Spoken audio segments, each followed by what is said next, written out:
अपने आत्मा गरीबदास जी महाराज को परमात्मा ने कहा कि आप जाओ बेटा वापस और इस सतनाम का जाप करना, तुम जल्दी ही भक्ति के धनी बन जाओगे। तुम्हारा जितना भी हानि हुई है इससे वो अक्षति पूर्ति हो जाएगी। फिर उसकी महिमा बताई है परमात्मा ने, जो गरीबदास जी ने परमात्मा कबीर जी से सुने हुए ज्ञान को कैसे बताया है कि सतनाम पालड़े रंग होरी हो, 14 लोक चढ़ावे राम रंग होरी हो, 3 लोक पासंग धर रंग होरी हो, तो ना तुले तुलाया राम रंग होरी हो। सतनाम के एक श्वास की कीमत पुण्यात्माओं कितनी है। एक सतनाम के श्वास उस श्वास से एक कंप्लीट मंत्र की कमाई बन जाती है। जैसे आप एक मंत्र श्वास से बाहर छोड़ते हो, दूसरा अंदर लेते हो, ये एक कंप्लीट जाप हो गया सतनाम का। कई भक्त असमंजस में पड़े रहते हैं। ये एक मंत्र समझो कि बस स्टार्ट जिससे किया अंत दूसरे पे हो गया, बस ये एक मंत्र हो गया। इसकी कितनी कीमत है आप तो बालक को, आपको पता नहीं। ये वहाँ डिपॉजिट होने लग रहा है आपका परमात्मा के सच्चे दरबार में। कि एक परमात्मा कबीर साहब ने बताया है, गरीबदास साहिब जी के माध्यम से ये ज्ञान दिया है कि एक तराजू के एक पलड़े में, ताखड़ी के बैलेंस अंग्रेजी में कहते हैं इस तराजू को, एक पलड़े में कहते हैं सतनाम का एक सिमरन की कीमत रख दे, वैल्यू। और फिर कहते हैं दूसरे पलड़े में 14 लोक रख दे। ये 14 लोक कौन से? ये ब्रह्मा जी का लोक, विष्णु जी का लोक, शिव जी का लोक, स्वर्ग लोक और दुर्गा का लोक, ब्रह्मलोक, और ये और नीचे के पाताल, ये अन्य लोक 6 लोक अलग हैं, 7 हैं वैसे, लेकिन ये पाताल लोक अलग से इन 3 लोकों में गिना जाता है। पृथ्वी लोक, स्वर्ग लोक और पाताल लोक। एक महास्वर्ग है, एक धर्मराज का लोक, और ये प्रत्येक अलग अलग 98,000 ये 88,000 खेड़े हैं। इस तरह के ये 14 लोक हैं, जैसे गोलोक, भूलोक, भुवलोक, इस तरह काफ़ी लोग 14 लोक बनते हैं कुल मिला के। तो क्या बताया कि 14 लोक तो एक तरफ और एक श्वास सतनाम की कीमत एक तरफ पालड़े में, और 3 लोक पासंग दर है। ये पूरी पृथ्वी, पाताल और स्वर्गलोक, जिसको इंद्र का लोक कहते हैं, इन तीनों लोकों की तो किसमें गिनती ही नहीं है। अब पासंग क्या होती थी? पहले तराजू हुआ करती, देसी टाइप, अब भी हैं, गांव में होंगी मेरे ख्याल में, अब भी वैसे भी हैं, लोहे की होगी, पहले लकड़ी की डंडी होती थी, अब लोहे की जंजीरें होगी, पहले रस्सी बंदी होती थी उन पालड़ों के। तो उसमें हाथ से तोला करते थे। एक डंडी का एक रस्सी बांध रखी होती थी सेंटर में, तो दोनों तरफ तराजू होती थी। तो हमारे घरों पर ये कोई कनक लेने आते थे व्यापारी लोग, गेहूं वगैरह तोलते थे, आकर के मोल लेते थे।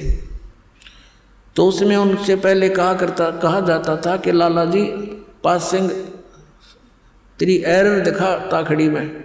वो देखता था कोई पलड़ा ऊपर नीचे होता था, तो उसमें उसी गेहूं से ही एक मुट्ठी गेहूं उठा करके दूसरी साइड में डालकर उसकी एरर ठीक कर ली जाती थी उस तराजू की। उसको पास्यंग कहा करते कि इतनी पास्यंग है, इसमें इतनी एरर है। तो उस पास्यंग को ठीक करने के लिए एक मुट्ठी गेहूं तो वैसे डाल दिए, वो सौदे में नहीं होते। और सौदा तो वो गद मनवाना 10 क्विंटल तोल ले जा, वो सौदा है। तो परमात्मा कहते हैं कि सतनाम पालड़ रग होरी हो, और 14 लोक चढ़ावे राम रंग होरी हो। ये 3 लोक पासंग धरे रंग होरी हो, तो ना तुले तुलाया राम रंग होरी हो। कि तो भी वो सतनाम का पलड़ा भारी रहेगा, उठे नहीं, और वो 14 लोक वाला ऊपर को उठ जाएगा। अपनात्मा एक श्वास, उस श्वास की कितनी कीमत। तो हम कितनी भक्ति लेकर यहाँ आए थे, हम आजीवन लगे रहेंगे, जब जाकर वह पूर्ति होगी। और पुण्यात्मा,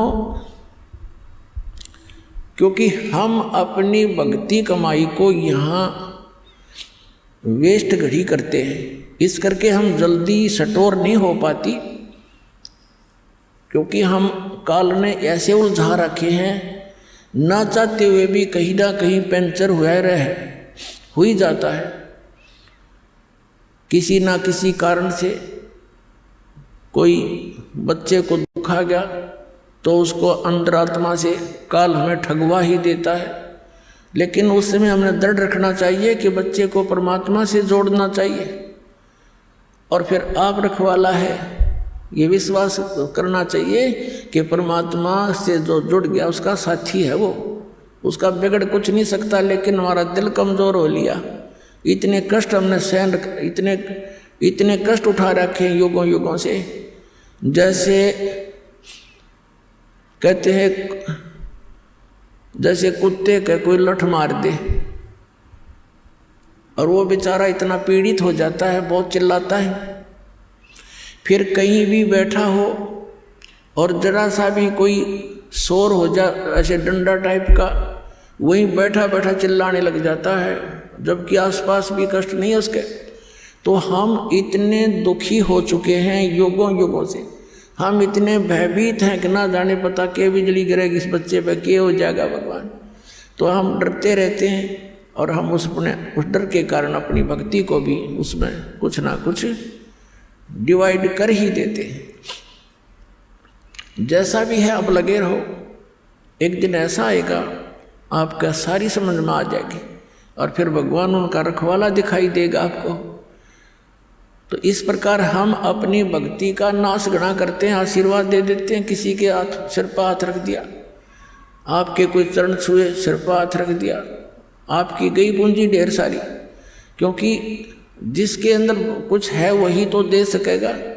अब पहले ये रिवाज कैसे चलाई थी इस काल में, क्योंकि हमारे दादे परदादे और पिछले चलो देखो पूर्व जन्म के जितने भी हमारे पीढ़ियाँ या महापुरुष हुए, वो बहुत भक्ति युक्त होते थे, उनके वचन फल जाते थे, और वो क्या करते थे, अपने बच्चों को आशीर्वाद देते थे, भगवान करे तेरे यूँ हो जा, भगवान करे तेरे यूँ हो जा, और ऐसे होगा तेरा, तू दूसरे पोता हो, तुझे पुत्र हो। तो ऐसे वो अपनी पूंजी को नष्ट कर देते थे, अपने टायर से, अपने पहिए से, अपनी ट्यूब से दूसरे में हवा भरते रहते थे। अब ना तो उनकी ट्यूब काम की रही, ना आपने भी कंडम कर दी, दोनों खड़े हो गए। उसकी विधि है कि उसकी हवा भरने के लिए अलग से व्यवस्था है, वो वहीं से हवा भरवाई जाए। तो समझदार को संकेत ही बहुत